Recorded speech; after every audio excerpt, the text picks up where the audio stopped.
Good morning friends, నేను మీ సాయి మల్లేష్ని మాట్లాడుతున్నాను. ముందుగా మా ఛానల్ సబ్స్క్రైబ్ చేసి లైక్ చేసి షేర్ చేయండి. అదేవిధంగా ఈరోజు వార్తల్లోని ముఖ్యాంశాలు తెలుసుకుందాం. ఈనాడు దినపత్రిక, భారతావానికి గుండె బరువెక్కింది. ఒలింపిక్స్లో వినేష్ పోగాట్పై అనర్హత వేటు. 100 గ్రాముల అధిక బరువే కారణం. భారత పతక ఆశలు గల్లంతు. అత్యుత్తమ ప్రదర్శనతో సంచలన ఆటతీరుతో ఒలింపిక్స్ రెజ్లింగ్ ఫైనల్లోకి దూసుకెళ్లి ఆ ఘనత సాధించిన తొలి భారత మహిళా రెజ్లర్గా వినేష్ పోగాట్ చరిత్ర సృష్టించింది. దేశాన్ని సంబరాల్లో ముంచెత్తింది. బుధవారం వినేష్ ఫైనల్ ఎప్పుడెప్పుడా అని భారతావని ఎదురు చూసింది. కానీ మధ్యాహ్నానికే చేదు వార్త చేరింది. వినేష్ మెడలో వాలాల్సిన పథకం జారి కింద పడిపోయింది. రజతం కాదు కదా, అసలు పథకమే దక్కకుండా పోయింది. ఉండాల్సిన బరువు కంటే 100 గ్రాములు ఎక్కువగా ఉందనే కారణంగా వినేష్ను అనర్హురాలిగా తేలుస్తూ ఆమె విజయాలను రద్దు చేశారు. దీంతో వినేష్తో పాటు 140 కోట్ల మందిపై మోయలేని బరువు పడింది. అభిమానుల గుండె బరువు ఎక్కింది. విధంగా ఆమె 100 గ్రాముల అధిక బరువే కారణం అంటే ఉండాల్సిన వెయిట్ కంటే 100 గ్రాములు ఎక్కువ ఉండడం కారణమని ఆమె విజయాలన్నీ పక్కకు పెట్టి ఇక్కడ ఆమెను ఇంటి బాట పట్టించినట్టుగా చెప్పుకోవచ్చు. ఇక్కడ ఈరోజు నిన్న ఫైనల్స్లో గెలిచి పథకం పొందాల్సిన ఈమె భారత క్రీడాకారుని ఇక్కడ వినేష్ పోగాట్పై అనర్హత వేటు వేసింది. అక్కడ సంబంధించి ఒలింపిక్స్ క్రీడ. వినేష్, నువ్వు ఛాంపియన్వి, దేశానికి గర్వకారణం. ఈరోజు తగిలిన ఎదురుదెబ్బ బాధ కలిగించేదే. సవాళ్ళను స్వీకరించడమే నీ నైజాం. బలంగా తిరిగి పుంజుకో, మేమందరం నీకు అండగా ఉన్నాం. ప్రధాని మోడీ ఆమెకు సపోర్ట్ చేసిన మాటలు అన్నట్టుగా చెప్పుకోవచ్చు. ఇది నీకు ఛాంపియన్వి, నువ్వు దేశానికి గర్వకారణం. ఈరోజు తగిలిన ఎదురుదెబ్బ బాధ కలిగించేదే. సవాళ్ళను స్వీకరించడమే నీ నైజాం. బలంగా తిరిగి పుంజుకో అన్నట్టుగా ఇక్కడ సవాళ్ళను స్వీకరించడమే నీ నైజాం. ఈరోజు తగిలిన దెబ్బ బాధ కలిగించేదే, ఇక్కడ సవాల్ను స్వీకరించేదే నీ నైజాం అన్నట్టుగా ఇక్కడ ఆమెను ఉద్దేశించి మాట్లాడినట్టుగా చెప్పుకోవచ్చు. ప్రధాని మంత్రి నరేంద్ర మోడీ అన్నట్టుగా ఇక్కడ ఎంతోమంది ఆశతో ఎదురు చూసిన దానికి ఇక్కడ నిరాశజనకంగా ఉందన్నట్టుగా ఇక్కడ అభిమానులు మోయలేని గుండె బరువెక్కింది అన్నట్టుగా చెప్పుకోవచ్చు. ఇక్కడ ఆమె అనర్హత వేటుపై వినేష్ పోటీ పడిన విభాగం మహిళల 50 కిలోలు. పోటీ రోజు ఉదయం ఉండాల్సిన గరిష్ట బరువు 50 కిలోలు. వినేష్ ఉన్న బరువు 50.100 కిలోలు, 100 గ్రాముల కిలోలు. మినహాయింపు లేదా పథకాల కోసం పోటీ జరిగే రోజు రెజ్లర్లు బరువు తనిఖీ చేసుకునేందుకు 15 నిమిషాల సమయం కేటాయిస్తారు. ఆలోపు వినేష్ 50 కిలోలకు చేరుకోలేకపోయింది.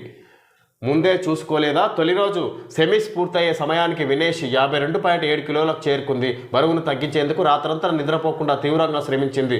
అయినా ఉదయం నిర్దేశిత సమయానికి 100 గ్రాముల ఎక్కువ బరువు ఉంది.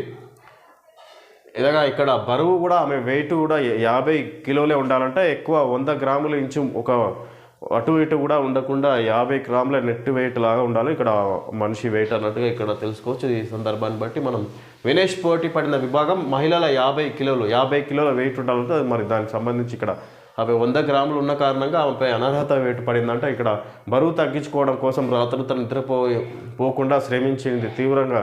ఇక్కడ దానికి సంబంధించిన కసరత్తు చేసినట్టుగా చెప్పుకోవచ్చు. అయినా కూడా ఆమె పరాజయం పాలైనట్టుగా చెప్పుకోవచ్చు. ఇక్కడ రావాల్సిన పథకం కూడా రాకుండా పోయింది అన్నట్టుగా ఇక్కడ చెప్పుకోవచ్చు. మనం వైదొలిగితే పథకం వచ్చేదా? గాయం లేదా ఇతర కారణాలతో వినేష్ ముందే ఫైనల్ నుంచి తప్పుకున్నట్లు ప్రకటించినా ఆమెకు పథకం వచ్చేది కాదు.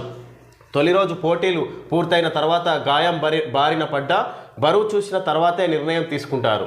తొలి రోజు పోటీలు పూర్తయిన తర్వాత గాయం బారిన పడ్డా బరువు చూసిన తర్వాతే నిర్ణయం మొత్తం మీద బరువు మీదనే ఇక్కడ వెయిట్ మీదనే ఇక్కడ ముఖ్యంగా ఈ క్రీడకు సంబంధించి ఇక్కడ వెయిటే ముఖ్య కారణంగా చూసుకోవచ్చు. ఇది సంబంధించి ఇక్కడ దాని నుంచి ఫైనల్ నుంచి తప్పుకున్నా కూడా ఇక్కడ మొత్తం రద్దు చేసే అవకాశం ఉన్నట్టుగా చెప్పుకోవచ్చు.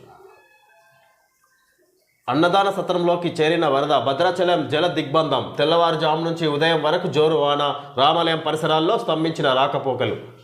భద్రాచలం జల దిగ్బంధం. భారీ వర్షం కారణంగా ఇక్కడ భద్రాచలంలో ఎక్కడికక్కడ వాటర్ నిలిచిపోయింది అన్నట్టుగా చెప్పుకోవచ్చు. రామాలయంలోకి నీళ్లు అధిక మొత్తంలో వచ్చి చేరినట్టుగా చెప్పుకోవచ్చు. అన్నదాన సత్రంలోకి ఇక్కడ చేరిన వరద అన్నట్టుగా ఇక్కడ చూపిస్తున్న చిత్రంలో చూడవచ్చు. తెల్లవారుజాము నుంచి ఉదయం వరకు జోరు వాన. రామాలయం పరిసరాల్లో స్తంభించిన రాకపోకలు. నిన్నంతా ఇక్కడ రామాలయం పరిసరాలు భద్రాచలంలో భారీ వర్షపాతం నమోదైనట్టుగా చెప్పుకోవచ్చు. దాని ద్వారా ఇక్కడ రామాలయం పరిసరంలో స్తంభించిన వరద రాకపోకలు కూడా బంద్ అయినట్టుగా పూర్తిగా చెప్పుకోవచ్చు. 400 కోట్ల పెట్టుబడులు జీనోమ్ వ్యాలీలోని వివింట్ ఫార్మా కేంద్రం విస్తరణ 1000 మందికి ఉద్యోగ అవకాశాలు సీఎం రేవంత్ రెడ్డితో చర్చల అనంతరం సంస్థ ప్రతినిధుల ప్రకటన ఫార్మా గ్లాస్ ట్యూబ్ తయారీ కేంద్రం నెలకొల్పనున్న కార్నింగ్ ఇన్కార్పొరేటెడ్ విధంగా ఇక్కడ అమెరికా పర్యటనలో భాగంగా వివిధ కంపెనీ ప్రతినిధులతో సీఎం రేవంత్ రెడ్డి కలిసి ఇక్కడ ఒప్పంద పత్రాలు తెలంగాణ రాష్ట్రంలో పెట్టుబడులు పెట్టే విధంగా కంపెనీ ప్రతినిధులతో ఒప్పందాలు చేసుకుంటున్నాడు తెలుసుకోవచ్చు. ఈ సందర్భంగా ఇక్కడ ఫార్మా గ్లాస్ ట్యూబ్ తయారీ కేంద్రం నెలకొల్పనున్న కార్నింగ్ ఇన్కార్పొరేటెడ్ ఆ కంపెనీతో కూడా ఇక్కడ 1000 మందికి ఉద్యోగ అవకాశాలు కల్పించనున్నారు అన్నట్టుగా ఇక్కడ రేవంత్ రెడ్డి ఈ సందర్భంగా దానికి సంబంధించి తెలియజేశారు. తెలంగాణ అభివృద్ధిలో భాగస్వామ్యంపై ప్రపంచ బ్యాంకు సంసిద్ధత తెలంగాణలో పెట్టుబడులు పెట్టేందుకు పలు ప్రముఖ సంస్థలు ఆసక్తి కనబరుస్తున్నాయి. పెట్టుబడుల సమీకరణ లక్ష్యంగా అమెరికాలో పర్యటిస్తున్న ముఖ్యమంత్రి రేవంత్ రెడ్డి బృందం వివిధ సంస్థల ప్రతినిధులు పారిశ్రామికవేత్తలతో సంప్రదింపులు జరుపుతుంది. ప్రపంచవ్యాప్తంగా పేరొందిన వివింట్ ఫార్మా కంపెనీ హైదరాబాద్లోని జీనోమ్ వ్యాలీలో అత్యాధునిక ఇంజెక్టబుల్స్ తయారీ కేంద్రాన్ని ఏర్పాటు చేయనున్నట్లు ప్రకటించింది. ఇందుకు 400 కోట్ల పెట్టుబడి పెట్టేందుకు ముందుకొచ్చింది. దీంతో దాదాపు 1000 మందికి ఉద్యోగ అవకాశాలు లభిస్తాయి. అమెరికా పర్యటనలో ఉన్న ముఖ్యమంత్రి రేవంత్ రెడ్డి ఐటీ పరిశ్రమల శాఖ మంత్రి శ్రీధర్ బాబు ఈ సంస్థ ప్రతినిధులతో చర్చలు జరిపారు. కార్నింగ్ ఫార్మా గ్లాస్ ట్యూబ్ తయారీ కేంద్రం నెలకొన్నట్టు కార్నింగ్ ఇన్కార్పొరేటెడ్ కంపెనీ 400 కోట్లతో పెట్టుబడులు పెట్టడానికి ఇక్కడ సీఎం రేవంత్ రెడ్డితో ఒప్పందం చేసుకున్నట్టుగా చెప్పుకోవచ్చు. దాని ద్వారా 1000 మందికి ఉద్యోగ అవకాశాలు లభించనున్నట్టుగా ఇక్కడ తెలుసుకోవచ్చు. దీని సందర్భంగా కార్నింగ్ ఇన్కార్పొరేటెడ్తో కుదుర్చుకున్న అవగాహన ఒప్పంద పత్రాలతో జయేష్ రంజన్ కార్నింగ్ సంస్థ emerging innovation group senior vice president Ronald Cleeran CM Revanth Reddy మంత్రి శ్రీధర్ బాబు ఈ విధంగా ఒప్పంద పత్రాలతో ఇక్కడ ఒప్పందం చేసుకున్నట్టుగా చెప్పుకోవచ్చు. ఆ కంపెనీకి సంబంధించి ఇక్కడ CEO తోటి కార్నింగ్ ఇన్కార్పొరేటెడ్ కంపెనీకి సంబంధించి ఇక్కడ రాష్ట్రంలో 400 కోట్లతో పెట్టుబడి పెట్టే కంపెనీ ప్రతినిధులతో ఒప్పంద పత్రాలతో ఇక్కడ కనిపిస్తున్నట్టుగా చెప్పుకోవచ్చు. ఈ సందర్భం ఎవరో ఒకరు దాతృత్వ దీపం వెలిగించాలి. ఆ వెలుగు చూసి మరికొందరు ముందుకొస్తారు. ఈ దేశం నీళ్లు తాగి పెరిగాను ఎంతో కొంత చేయాలి. అందుకే ఐఐటికి 228 కోట్లు ఇతర సేవా కార్యక్రమాలు. ఈనాడు ఈటీవీ ముఖాముఖిలో కృష్ణ చివుకుల విధంగా అందుకే ఐఐటికి ఇక్కడ 228 కోట్లు ఇతర సేవా కార్యక్రమాలు చేపడుతున్నారట. ఈనాడు ఈటీవీ ఇంటర్వ్యూలో ముఖాముఖిలో కృష్ణ చివుకుల ఇక్కడ చెప్పడం జరిగింది.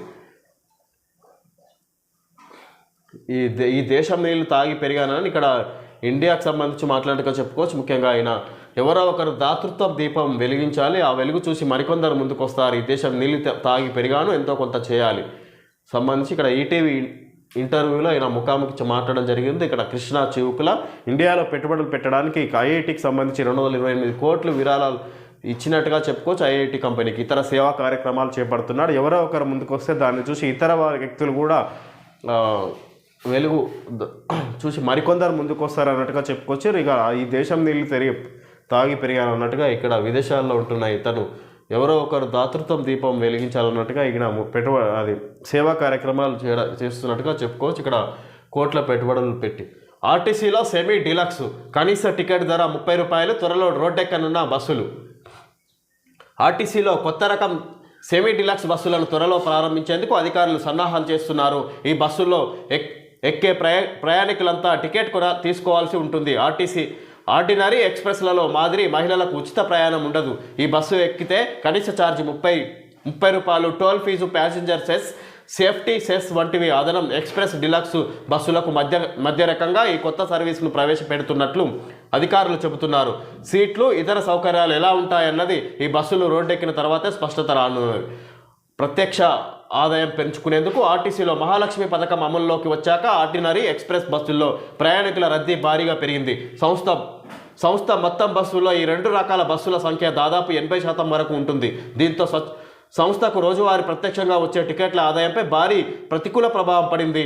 మహాలక్ష్మి ఉచిత ప్రయాణ టికెట్ల మొత్తాన్ని రాష్ట్ర ప్రభుత్వం చెల్లిస్తున్నప్పటికీ కొంత ఆలస్యం అవుతుంది. డబ్బులు చెల్లించి టికెట్లు తీసుకునే ప్రయాణికుల సంఖ్య గతంతో పోలిస్తే గణనీయంగా తగ్గింది. ఈ నేపథ్యంలోనే కొత్త రకం బస్సులను ప్రవేశపెట్టాలని ఆర్టీసీ నిర్ణయించింది. ఇందులో భాగంగా తొలి దశలో 50 సెమీ డిలక్స్ బస్సులను ప్రారంభించనున్నట్లు సమాచారం. ఇక్కడ ఆర్టీసీలో సెమీ డిలక్స్ బస్సులను తయారు చేసి ఇక్కడ విడుదల చేయబోతున్నారు. దీనికి సంబంధించి ఇక్కడ ఉచిత ప్రయాణం ప్రభుత్వం ప్రవేశపెట్టిన ఉచిత ప్రయాణం మహిళలకు సంబంధించిన సౌకర్యం ఇందులో ఉండదన్నట్టుగా చెప్పుకొస్తున్నారు ఆర్టీసీ డిపార్ట్మెంట్. కేవలం ఇది కూడా ప్రభుత్వం తీసుకొచ్చిన ఆర్టీసీ మహాలక్ష్మి పథకం సంబంధించి ఇక్కడ ఉచిత ప్రయాణానికి సంబంధించి ఇక్కడ దానివల్ల ఆర్టీసీకి భారీ నష్టం వస్తున్నట్టుగా, ఇంతకు ముందుతో పోలిస్తే ఇప్పుడు ఆదాయం తగ్గినట్టుగా చెప్పుకొస్తుంది ఆర్టీసీ డిపార్ట్మెంట్. దానికి సంబంధించి ఇక్కడ ఆల్టర్నేటివ్ ఇక్కడ ఎంచుకున్నట్టుగా ఈ బస్సులను వాళ్ళ విధానాలకు తీసుకొస్తున్నట్టుగా చెప్పుకోవచ్చు. దీని ద్వారా ఆదాయం సమకూర్చే విధంగా ఆర్టీసీ డిపార్ట్మెంట్ ప్రయత్నం చేస్తున్నట్టుగా చెప్పుకోవచ్చు. దీనికి సంబంధించి ఇక్కడ 30 రూపాయలు కనీస ఛార్జ్ ఉంటుందంట. దానికి సంబంధించి ఇక్కడ టోల్ ఛార్జీలు అదనంగా ఉంటాయంట. దానికి సంబంధించి ఇక్కడ ప్రత్యేక ఛార్జీలు చెల్లించుకోవాల్సిందిగా ఇక్కడ చెప్పుకోవచ్చు. ఈ ఆర్టీసీ డిపార్ట్మెంట్కి సంబంధించి కొత్త బస్సులు విడుదల చేస్తున్నట్టుగా చెప్పుకోవచ్చు. Malabar Gold and Diamond gem stone jewellery festival till 8th September 2024 flat 25% తగ్గింపు. Gem stone uncut and polki ఆభరణాల తరుగు ఛార్జీలపై ఈ Malabar Gold and Diamonds advertisement ఇవ్వడం జరిగింది. అదేవిధంగా selling brand family of contact lenses world wide Acuvue Oasys Hydraluxe with UV blocking your first contact lens choice with superior comfort Acuvue అని ఇక్కడ ఇది ఫేస్కి సంబంధించి చర్మానికి సంబంధించిన ఇక్కడ ఆయింట్మెంట్కి సంబంధించి అడ్వర్టైజ్మెంట్ ఉంది. ఓకే ఫ్రెండ్స్, ఈరోజు వార్తల్లోని ముఖ్యాంశాలు తెలుసుకోవడం జరిగింది. Thank you friends.